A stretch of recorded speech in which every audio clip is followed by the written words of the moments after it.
جملہ پیش کرنے لگا ہوں. اب جو نمائندہ پروردگار ہوگا حجت اللہ ہوگا, اس میں کم از کم اتنا ہونا چاہیے حجت اللہ ہونے کے لیے. آج جب زیارت پڑھتے ہیں تو کیا پڑھتے ہیں؟ حجت اللہ علی خلقہ, اے حجت خدا آپ ساری مخلوقات پہ اس کی حجت ہے. نہیں ہے مجمع, سارے انسانوں پہ نہیں, ساری مخلوقات پہ حجت خدا ہے. تو کم از کم اتنا ہونا چاہیے کہ جتنے بھی بول رہے ہو سب کو سمجھ رہا ہو. نہیں ہے مجمع, تو مجمع نہیں ہے. اب یہ لقب سمجھ میں آ رہا ہے, اذن اللہ الوائیہ, اللہ کا سننے والا کان. امام اللہ کا سننے والا کان, دیکھنے والی آنکھ. اگر حجت خدا میں سب کو سمجھنے کی صلاحیت نہ ہو تو وہ حجت خدا ہی نہیں. اب اگر اس کو سب کی زبانیں سمجھنا آ رہی ہوں تو حجت خدا ہی نہیں ہے مجمع. اسے اگر سب کی زبانیں سمجھ میں نہ آ رہی ہوں تو سب کے لیے حجت نہیں ہے, بس عربوں کے لیے حجت ہے. حجت خدا کو سب کی زبانیں سمجھ میں آ رہی ہیں, سب کی لکھائی سمجھ میں آ رہی ہے. اب وہ امی ان پڑھ کے معنی میں نہیں ہو سکتے, نہیں تو حجت خدا ہی نہیں ہے. عزیزان گرامی, اللہ سمیع و بصیر ہے. میرا عقیدہ توحید سنتے چلے جائیے گا. وہ سمیع و بصیر ہے, ہر چیز کو سن رہا ہے, ہر چیز کو دیکھ رہا ہے. یعنی قدرت رکھتا ہے کہ ہر چیز کو سنے, قدرت رکھتا ہے کہ ہر چیز کو دیکھے. تو اس کا حجت ایسا ہونا چاہیے کہ جو اس کا نمائندہ برحق ہو, وہ تمام کمالات کا مالک ہو, نہیں تو وہ حجت خدا ہی نہیں ہے. میرے جملے پہنچ رہے ہیں؟ یعنی وہ پوری ولایت مطلقہ کا مالک ہوگا تو حجت خدا ہوگا. عزیزان گرامی, اب یہ پہلی چیز, اب میں ساری صفات کو پیش کرنا. حیات, اللہ حی ہے اور محیی ہے, محیی و ممیت. تو ہی زندہ کرتا ہے, تو ہی مردہ کرتا ہے. تو اللہ زندگی بھی دیتا ہے, موت بھی دیتا ہے. حیات اس کی ہے, اس سے حیات سلب نہیں کی جا سکتا. میری زندگی ہو نہ ہو, حیات یہ پوری کی پوری کائنات رہے گی, لیکن اللہ سے حیات کو چھینا نہیں جا سکتا. جدا کر دیں تو حیات نہیں رہتی, اس سے سلب نہیں کیا جا سکتا. وہ حی ہے, ایسا حی جس سے حیات چھینی نہیں جا سکتی, جس سے لفظ حی کو جدا نہیں کیا جا سکتا. یہ تین صفات ذہن میں رکھ لیجئے گا. اللہ حی ہے, ایسا حی, حیات اسی کے لیے ہے, اس سے جدا نہیں ہوتی. کبھی بھی ایسا موقع نہیں آتا جسے کہا جا سکے مردہ. ہم نہیں تھے, ہیں, اور پھر ایک ایسا وقت آئے گا کہ نہیں ہوں گے. یہ مولا امیر کا جملہ بہت خوبصورت, میں جب سوتا ہوں میرے رونگٹے کھڑے ہو جاتے ہیں. مولا فرماتے ہیں, بہت گہرا جملہ ہے, میں نے پیچیدہ بحثیں شروع کر رکھی ہیں اور آپ حضرات محبت سے سن رہے ہیں, اسی طرح سنتے رہیے گا. مولا امیر کا ایک جملہ ہے بہت گہرا. مولا فرماتے ہیں, کہتے ہیں یہ انسان عجیب ہے, جب نہیں ہوتا تو پتہ ہی نہیں ہوتا کہ کیسا ہوگا. بچہ, آپ کو تمنا ہوتی ہے میں میرا اولاد ہو مثال کے طور پہ, تو ابھی بچہ نہیں ہوا, آپ کو یہی نہیں پتا جب ہوگا تو کیسا ہوگا. دیکھیں کتنی گہرائی ہے. مولا فرما رہے جب یہ انسان نہیں ہوتا تو پتہ ہی نہیں ہوتا جب ہوگا تو کیسا ہوگا, اور جب ہوتا ہے تو یہی نہیں سمجھتا کہ میں ایک وقت آئے گا کہ نہیں ہوں گا. وہ یہ سمجھ رہا ہوتا میں ہمیشہ کے لیے آ گیا ہوں. توجہ, پھر مولا فرماتے ہیں اور جب چلا جاتا ہے تو ایسا ہوتا ہے جیسے تھا ہی نہیں, اور جب ہوتا ہے تو پھر اکڑتا کیوں ہے, تکبر کیوں کرتا ہے, ایسے جیتا ہے جیسے مجھے موت ہی نہیں آنے والی ہے, جتنا ظلم کرنا ہے کر لوں, کوئی حساب کتاب نہیں ہوگا, جتنا گناہ کرنے ہیں کر لوں. بہجت کا عجیب غریب جملہ ہے. وہ کہتے ہیں ہم نے پورا زور لگا کے گناہ کیے, اللہ نے پھر بھی اتنی نعمتیں دی. دیکھیں آج میرا موضوع ہے صفات الہیہ. توجہ, شیخ محمد تقی بہجت کہتے ہیں ہم نے اتنا زور لگا کے گناہ کیے, پھر بھی اللہ نے اتنی نعمتیں دی ہیں. کھانا ہے, پینا ہے, لباس ہے, اور یہ سایہ ہے, سب کچھ ہے. اگر ہم نے پورا زور لگا کے اس کی اطاعت کی ہوتی تو کتنی نعمتیں ہوتی ہیں. عزیزان گرامی, مجمع کی توجہ ہے. تو عزیزان گرامی, ابھی مجھے صرف تین صفات کا پیش کرنا ہے. تو پہلا, اللہ کی حیات. حیات اللہ سے کبھی بھی سلب نہیں کی جا سکتی, بس یہ ذہن میں رکھ لیجئے گا. دوسرا علم, اللہ کا جو علم ہے وہ خاص ہے, اللہ ہی سے مخصوص ہے. مجمع کی توجہ میرے ساتھ ہے کہ آپ لوگوں کی محبتوں کا ممنون ہوں. تو اللہ ہے علیم و خبیر, عالم بھی ہے علیم بھی ہے. عالم اسے کہا جاتا ہے جس کے پاس کسی چیز کا علم ہو, اور کیا پتا اس کے پاس کسی چیز کا علم نہ ہو. عالم اسے کہتے ہیں جو کسی, میں مثال کے طور پہ عالم فقہ ہوں, عالم حدیث ہوں, عالم تفسیر ہوں, لازمی نہیں کہ ہر چیز جانتا. توجہ, لیکن اللہ ہے علیم. علیم اسے کہتے ہیں جو ہر چیز کا علم رکھتا ہو. توجہ, اللہ صرف قادر نہیں, قادر جو قدرت رکھتا ہو, اور قدیر جو ہر چیز پہ قدرت رکھتا ہو. ابھی بھی مجمع نہیں ہے. اللہ صرف ناصر نہیں ہے، اللہ ہے نصیر. ناصر جو کبھی مدد کرے کبھی مدد نہ کرے، نصیر جو ہمیشہ مدد کرے. اسی لیے اللہ نے اپنے حبیب سے فرمایا تھا قل رب ادخلنی مدخل صدق واخرجنی مخرج صدق واجعل لی من لدنک سلطانا نصیرا.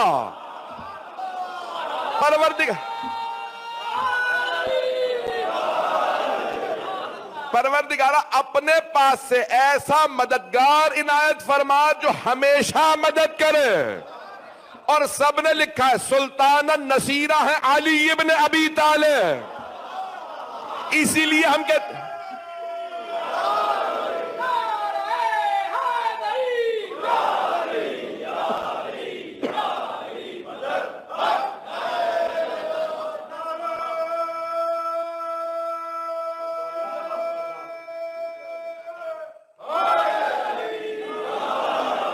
بھائی توجہ فرما رہے ہیں عزیزان گرامی.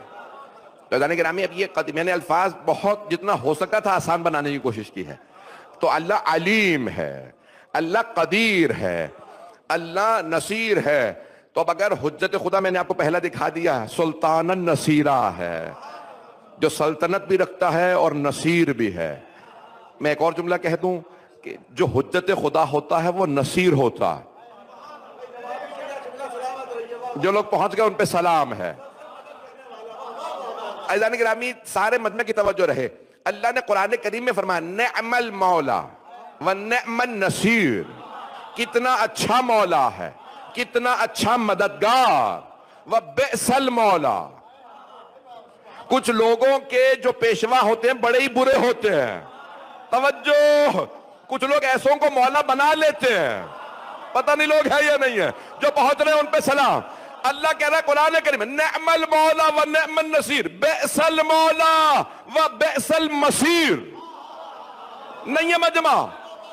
اللہ فرما رہا کتنا اچھا مولا، کتنا اچھا مددگار، کتنا برا مولا، کتنی بری بازگشت، کتنی بری رہنے کی جگہ. یہ نہیں کہا کتنا برا مددگار. نہیں ہے مجمع. اللہ کہہ رہا برا مولا کتنی بری رہنے کی جگہ. اب پتہ چلا برا مولا مدد ہی نہیں کرتا. اسی لیے ماننے والوں نے کہہ دیا مدد مانگنا بدعت ہے.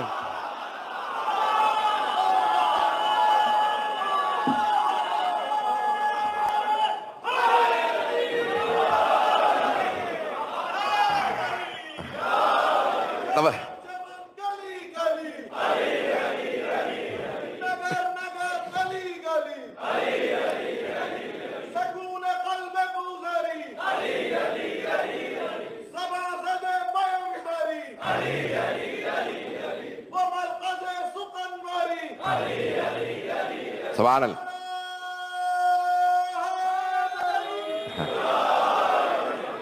توجہ فرما رہے ہیں، سلامت رہیں. توجہ فرما رہے ہیں بس اتنا نہیں رہا.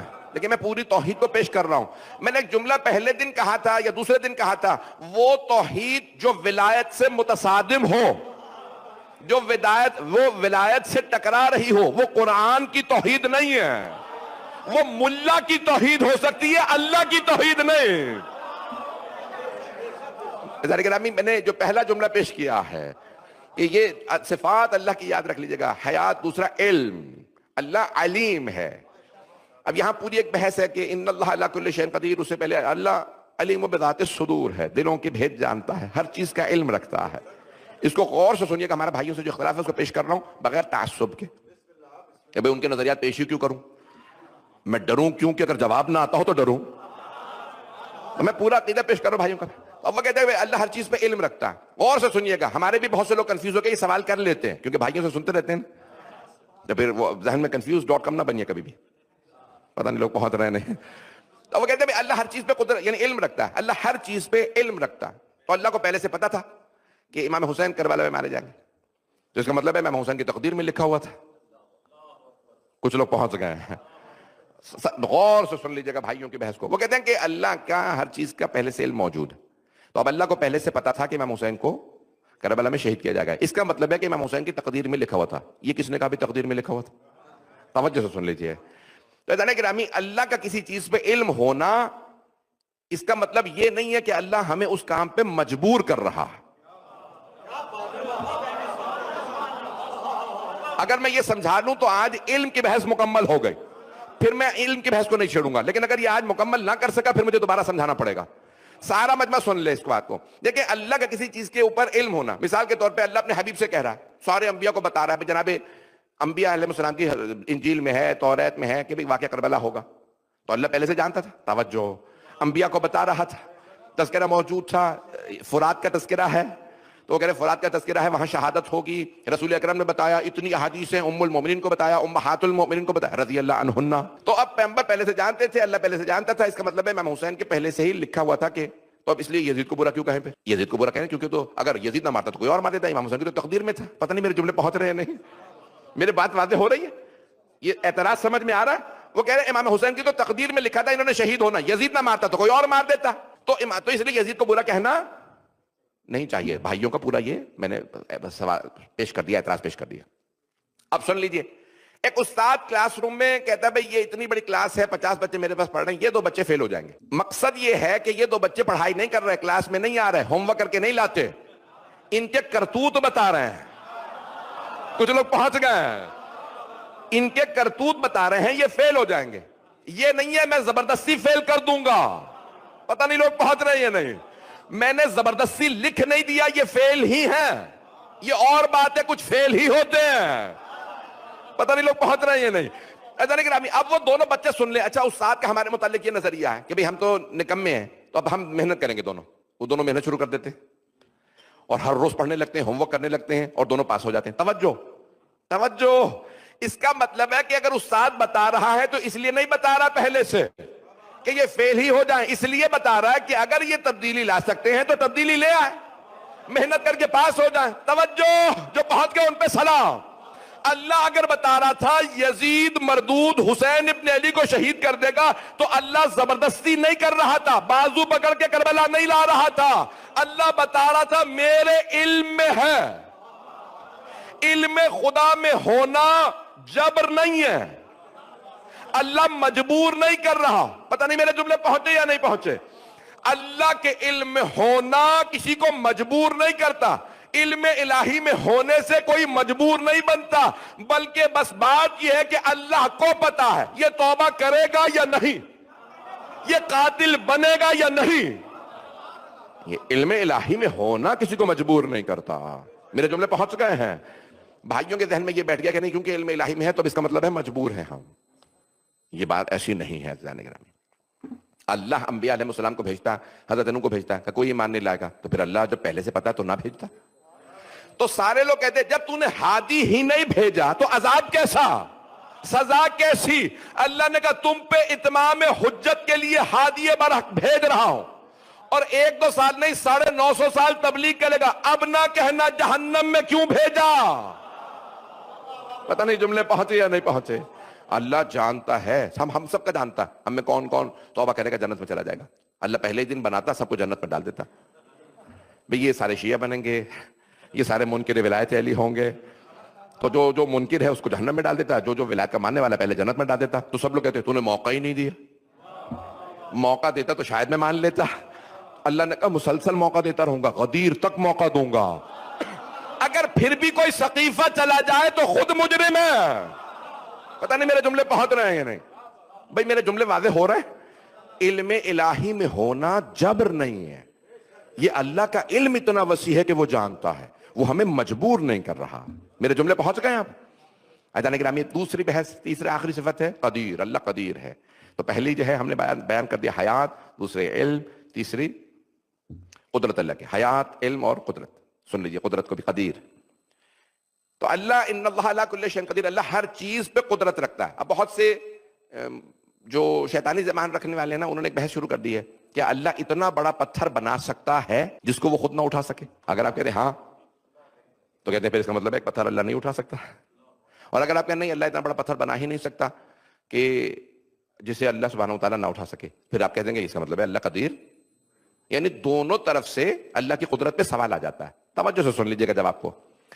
عزیزان گرامی, یہ اللہ کی قدرت پہ سوال نہیں ہے, میں جانتا ہوں سب کا روزہ ہے، میں نے یہ ساری فلسفے کی بحثیں شروع کر دی ہیں، لیکن میں نے پہلے ہی دن وارننگ دے دی تھی پیچیدہ بحثیں آئیں گی. تو ظاہر ہے اب چوتھی پانچویں مجلس ہو گئی ہے تو پیچیدہ بحثیں آئیں گی. سن لیجئے سارے مجمع کی توجہ. اب یہ اللہ کی قدرت پہ سوال نہیں ہے کہ وہ کسی نبی کو والعیاذ باللہ جہنم میں ڈال سکتا ہے یا نہیں، کسی ملعون کو، کسی یزید کو جنت میں ڈال سکتا ہے یا نہیں، کوئی ایسا پتھر بنا سکتا ہے جسے وہ خود نہ. یہ اللہ کی قدرت پہ سوال نہیں ہے. توجہ توجہ سارے مجمع کی توجہ. یہ اللہ کی پہلا سوال اللہ کی عدالت پہ ہے. کیا اللہ کسی نیک کو جہنم میں ڈال سکتا ہے؟ کیا اللہ کسی برے کو جنت میں ڈال سکتا ہے؟ یہ اللہ کی عدالت پہ سوال ہے. توجہ توجہ مجمع کی توجہ. جو پہنچ گئے ان پہ سلام. کہ اللہ اتنا بڑا پتھر بنا سکتا ہے کہ خود نہ اٹھا سکے؟ توجہ، یہ اللہ کی قدرت پہ سوال نہیں ہے، پتھر کی صلاحیت پہ سوال ہے. دنیا میں کوئی ایسی مخلوق بنی ہی نہیں جو قدرت سے باہر نکل جائے. غور سے سن لیجئے. الذی، دیکھیں قرآن کریم میں کہا ہے تبارک الذی بیدہ الملک وہو علی کل شیء قدیر. بابرکت ہے وہ ذات جس کے قبضہ ہے قدرت میں، بیدہ ہی، اس کے ہاتھ میں. اللہ کا تو ہاتھ ہے نہیں، اللہ تو جسم ہے نہیں، لیکن اللہ فرما رہا ہے اس کے ہاتھ میں کائنات ہے. عزیزان گرامی، دنیا میں مثال یہی دی جاتی ہے. اس سے پہلے کہ میں بتاؤں ید اللہ کون ہے، میں صاف وعدے کرنا چاہتا ہوں. کہنا ہوتا نا یہ چیز میرے ہاتھ میں ہے، یعنی بالکل میری قدرت میں ہے، میری قدرت سے باہر نہیں. اللہ کہہ رہا ہے ہر چیز اللہ کے ہاتھ میں ہے، یہ ساری کائنات ہاتھ میں ہے. تو مانو ولی اللہ اسے ہونا چاہیے جس کی پوری کائنات پہ ولایت ہو.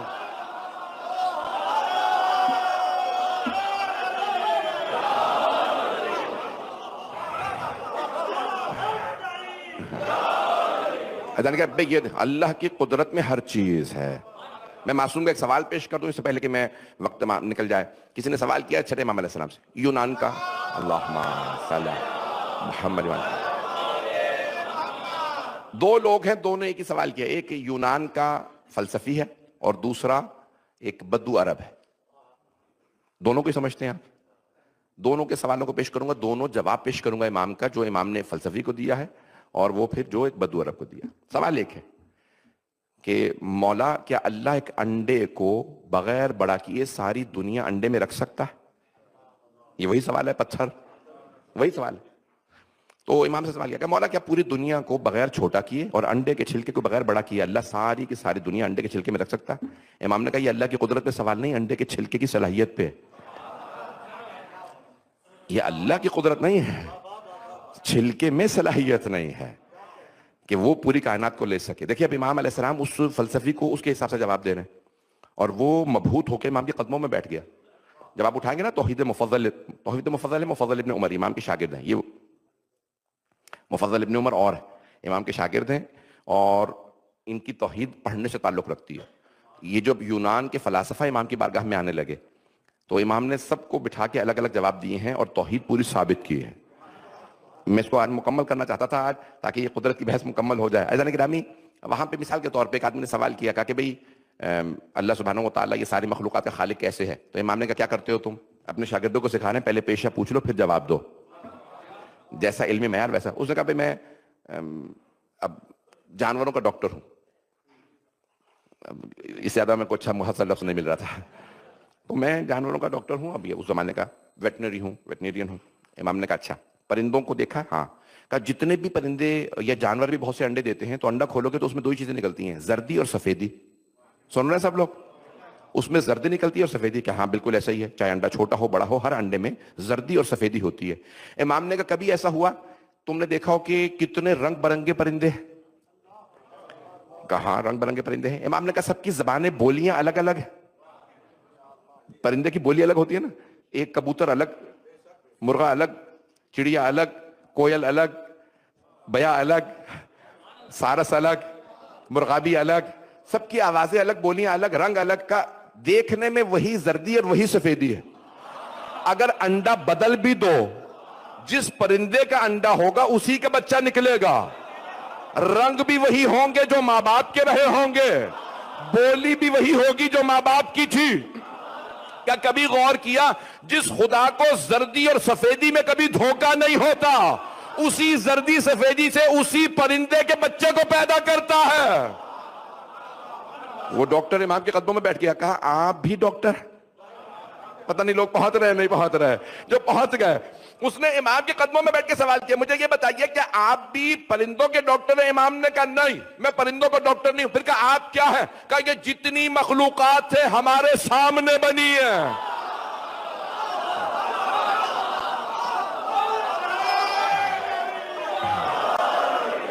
امام امام ہے۔ عزیزان گرامی، آپ کی محبتوں کو میں ممنون ہوں، آپ کی محبتوں کا۔ عزیزان گرامی، یہ ساری کائنات جن کی آنکھوں یہ سب سے پہلے بنے ہیں نا، ان کے صدقے میں سب بنا ہے، بنتے ہوئے دیکھا ہے، وہ تفصیلات ایسی بیان کرتے ہیں۔ عزیزان گرامی، اب دوسرا سوال ایک بدو عرب نے کیا، مولا کیا اللہ سبحانہ وتعالی اس کائنات کو چھوٹا کیے بغیر، انڈے کے چھلکے کو بڑا کیے بغیر کائنات کو انڈے میں رکھ سکتا ہے؟ امام نے کہا رکھ سکتا کیا ہے، رکھ دیا۔ کہا کیسے؟ کہا بتا تیری آنکھ بڑی ہے یا انڈا؟ کہا انڈا بڑا ہے آنکھ چھوٹی ہے۔ کہا دنیا دیکھ ساری آنکھ میں آ رہی ہے یا نہیں؟ توجہ، کہ جہاں دیکھتا ہوں ہر چیز آنکھ میں آ جاتی ہے، تو اللہ نے نہ دنیا کو چھوٹا کیا نہ تیری آنکھ کو بڑا کیا، ساری کائنات تیری آنکھ میں سمو دی، یہی قدرت خدا۔ ان اللہ علی کل شیء قدیر، اللہ ہر چیز پہ قدرت رکھتا ہے۔ عزیزان گرامی، جتنی باریکیوں سے سوچتے چلے جائیں گے آپ قدرت خدا تک پہنچ جائیں گے۔ نوجوانوں اور بچوں کے لیے ایک واقعے کو جلد سے پیش کر رہا ہوں اور اسی پہ مکمل کر دوں گا۔ میں نے ایک دو واقعات کا اور میرے خیال میں واقعہ کل میں نے کسی سے وعدہ کیا تھا خطبے کا بھی، میں مکمل چلیں اب میں ایک دو باتیں مجھے کل پیش کرنی پڑیں گی کیونکہ اصل میں مغرب کا وقت قریب ہوتا اور مجھے اس سے پہلے مکمل کرنا ہوتا ہے۔ عزیزان گرامی دیکھیں، الفاظ بہت اہم ہیں اور توحید بیان کرنے والی ہستیاں ایسی ہونی چاہیے جنہوں نے توحید کو سمجھا ہو۔ جو خود نہ سمجھا ہو وہ دوسروں کو کیا سمجھائے گا؟ توجہ عزیزان گرامی، جب جناب عباس علیہ السلام بھی، میں نے شب جمعہ کے لیے وعدہ کیا تھا میں حضرت عباس، کیونکہ باب الحوائج کی اور شب جمعہ ہے تو مولا کے شب جمعہ کے دو خطبے کے بند سن لیجئے، میں پورا خطبہ نہیں پڑھ سکتا کیونکہ وقت نہیں ہے، تفصیل کا مولا عباس کا خطبہ ہے۔ تو مولا عباس ایک مرتبہ خانہ کعبہ کی چھت پہ چڑھے اور ایک جملہ کہا، الحمدللہ الذی شرف ھذا بقدوم والدی، تعریف اس خدا کی جس نے اس گھر کو، خانہ کعبہ کو شرف بخشا میرے بابا کے قدموں سے۔ نہیں پتہ نہیں لوگ ہیں یا نہیں ہیں۔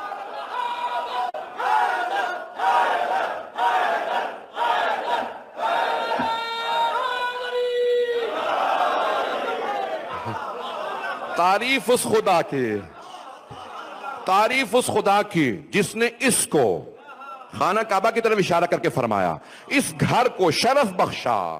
نہیں ہے مجمع بھئی، ساری دنیا کہتی ہے میں مشرف ہو رہا ہوں کعبے کی زیارت سے، ساری دنیا کو کعبے سے شرف ملتا ہے، کعبے کو علی سے۔ مولا حضرت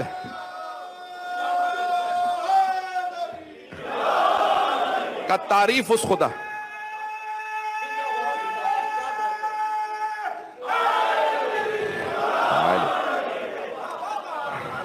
تعریف اس خدا کی جس نے اس گھر کو، بیت کو، بیت اللہ کو شرف بخشا میرے بابا کے قدموں سے۔ اب سمجھ میں آیا مولا علی کو اللہ نے کعبے میں ہی کیوں بھیجا؟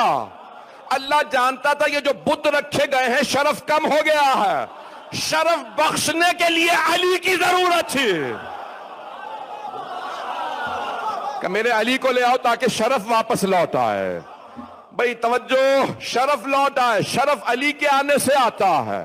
جو لوگ پریشان ہو گئے ایک اور جملہ کہہ دوں، اسی لیے پوری دنیا میں ہر مزار کو کہا جاتا ہے شریف، سیون شریف، داتا صاحب شریف، اجمیر شریف، ساری دنیا میں شریف، نجف اشرف، سب ہیں کبیر۔ ہاتھ جوڑ کے پیش کر رہا ہوں، مجمع کی توجہ میں ادھر، سب ہیں کبیر، اللہ اکبر، اللہ سب سے بڑا ہے، اسی لیے کہتے ہیں اللہ اکبر۔ سب شریف، نجف ہے اشرف، جیسے اللہ اکبر ویسے نجف اشرف۔ جس کا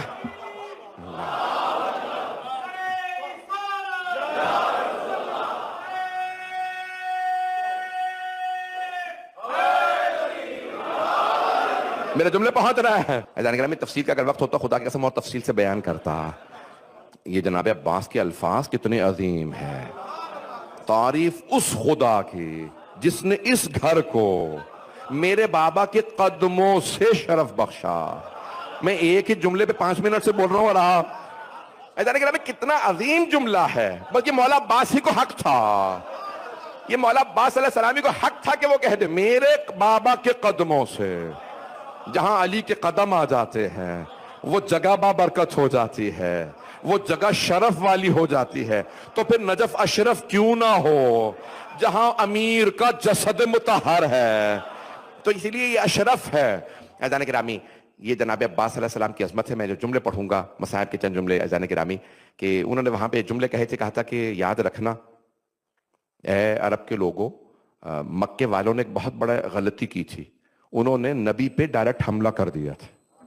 میرے بابا نے سب کی ہڈیاں توڑ دی.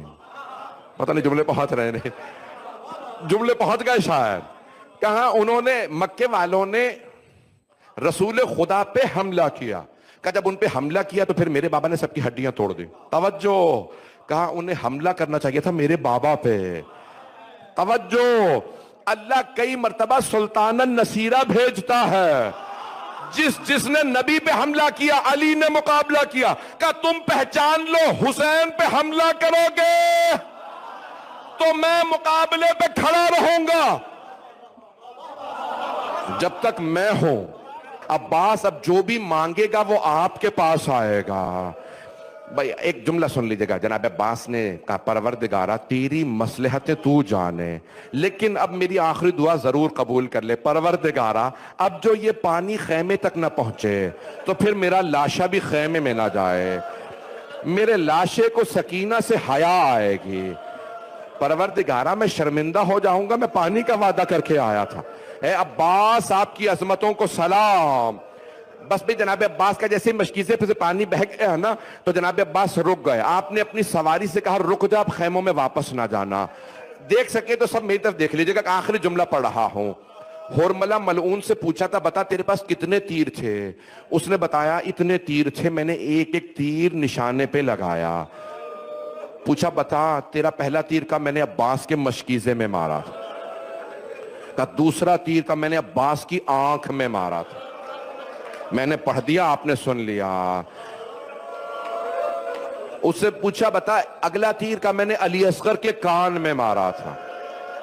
کہا بتا اس کے بعد ایک تیر کا میں نے حسین کی پیشانی پہ مارا تھا. میں سارے تیر نہیں پڑھوں گا. پروردگارہ جب آنکھ میں تیر لگا نا, اگر دیکھ سکے تو دیکھیں, نہیں تو آنکھیں بند کر کے میرے اس جملے کو سن لیجئے, میں تمام کر رہا ہوں. اگر پلکوں کا ایک چھوٹا سا بال بھی آنکھ میں چلا جائے نا, جب تک بال نکال نہ لے تکلیف ہوتی ہے.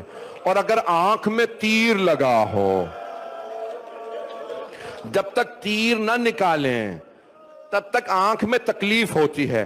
اور اگر آنکھ میں تیر ہو اور ہاتھ نہ ہو تو تیر کیسے نکالا جائے. جناب عباس نے سر کو جھٹکا, تیر نہیں نکلا. میں آخری جملہ پڑھ رہا ہوں, مجھے معاف کر دیجئے گا. میں دیکھ رہا ہوں بہت سے آنکھیں بند کر رہے ہیں, برداشت نہیں کر پا رہے, سر جھکا رہے ہیں. میرے بہت سے بھائی میرے بچے برداشت نہیں کر رہے. جناب عباس نے سر کو جھٹکا, تیر نہیں نکلا. ایک مرتبہ دونوں گھٹنوں سے تیر کو پکڑا, دونوں گھٹنوں سے تیر کو پکڑ کے فشار دیا تاکہ تیر نکل آئے. جیسے ہی تیر نکلا میرے مولا نے آواز دی, مولا